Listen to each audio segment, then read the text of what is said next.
Bismillahirrahmanirrahim. Assalamualaikum warahmatullahi wabarakatuh. Apa khabar semua? Ustazah harap kamu semua berada dalam keadaan sihat walafiat di samping keluarga tersayang.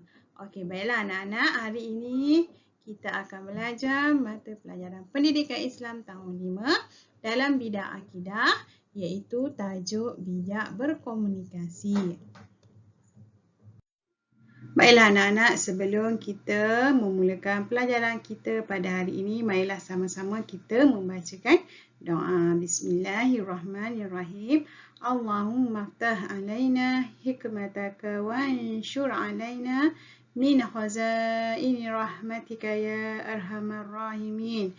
Rabbi shrah li sadri wa yassir li amri wahlul 'uqdatam min lisani yafqahu qawli. Amin.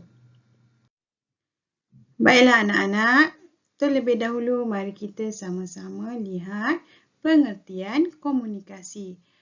Komunikasi ialah perbuatan mengadakan perhubungan sama ada secara langsung ataupun melalui perantaraan.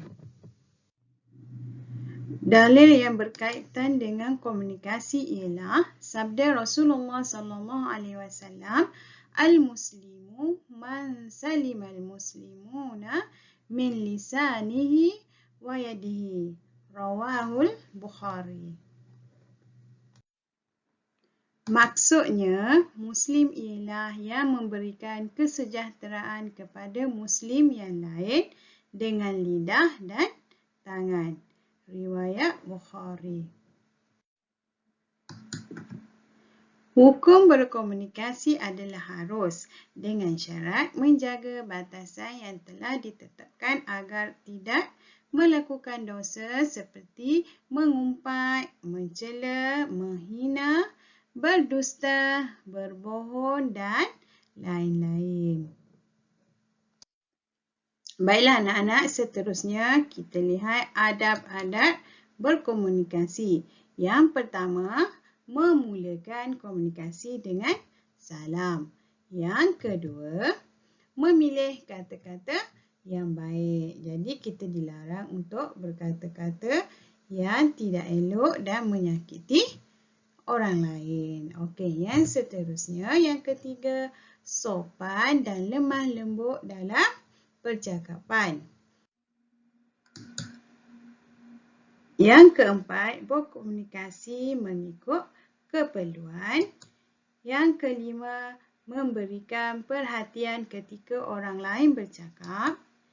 Yang keenam, tidak berbohong dan menyakiti orang lain. Seterusnya kita lihat kepentingan beradab ketika berkomunikasi. Okey, yang pertama, kepentingan terhadap negara. Pertama, dapat memelihara kedamaian negara. Yang kedua, dapat menjamin keselesaan hidup di dalam negara tersebut. Seterusnya, kepentingan beradab ketika berkomunikasi. Yang pertama, dapat memupuk sifat hormat menghormati. Yang kedua, dapat mengelakkan permusuhan dan kebencian di antara ahli masyarakat.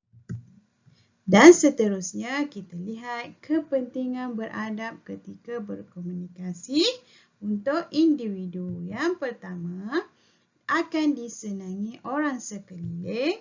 Yang kedua, dapat mengeratkan hubungan silaturahim antara satu sama lain. Okey, baiklah anak-anak. Seterusnya, kita lihat komunikasi bijak seperti Rasulullah SAW. Yang pertama, Rasulullah SAW bercakap benar, iaitu Rasulullah SAW melarang kita daripada berdusta untuk membuat orang lain ketawa. Okey, maksudnya cerita yang kita bagi tahu tu sebenarnya tak betul pun. Okey, niat kita berbohong untuk rakan-rakan kita ketawa. Okey, jadi yang tu adalah perbuatan yang dilarang oleh Rasulullah sallallahu alaihi wasallam. Okey. Yang kedua, Nabi Muhammad sallallahu alaihi wasallam menggunakan bahasa yang baik dan teratur. Iaitu Rasulullah sallallahu alaihi wasallam tidak pernah sesekali berkasar dan sentiasa menggunakan bahasa yang baik, sopan dan berlemah lembut. Seterusnya, komunikasi Rasulullah sallallahu alaihi wasallam ialah ucapan yang jelas. Pada sesetengah keadaan Rasulullah sallallahu alaihi wasallam mengulang ucapan baginda sebanyak 3 kali sehingga difahami oleh pendengar. Seterusnya, ketika berkomunikasi, Rasulullah sallallahu alaihi wasallam selalu bersederhana, tidak terlalu banyak bercakap dan tidak terlalu banyak berdiam. Seterusnya, baginda sallallahu alaihi wasallam juga mengingatkan kita, pilihlah antara dua. Yang pertama, berkata yang baik. Dan yang kedua, jika tiada yang baik yang hendak diperkatakan, diam itu lebih baik. Baiklah anak-anak, setakat ini sahaja pembelajaran kita hari ini di bawah tajuk bijak berkomunikasi. Baiklah, sebagai rumusannya, memelihara komunikasi akan mengeratkan silaturahim.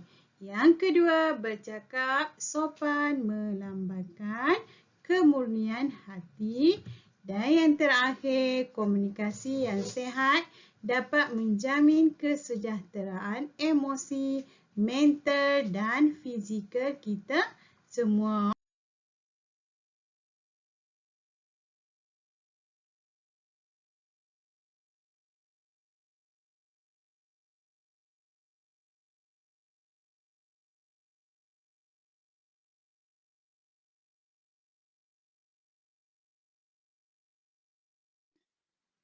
Baiklah anak-anak, setakat ini saja pembelajaran kita pada kali ini. Ustazah harap semoga ianya akan bermanfaat untuk semua. Sekian, terima kasih. Jumpa lagi. Assalamualaikum warahmatullahi wabarakatuh.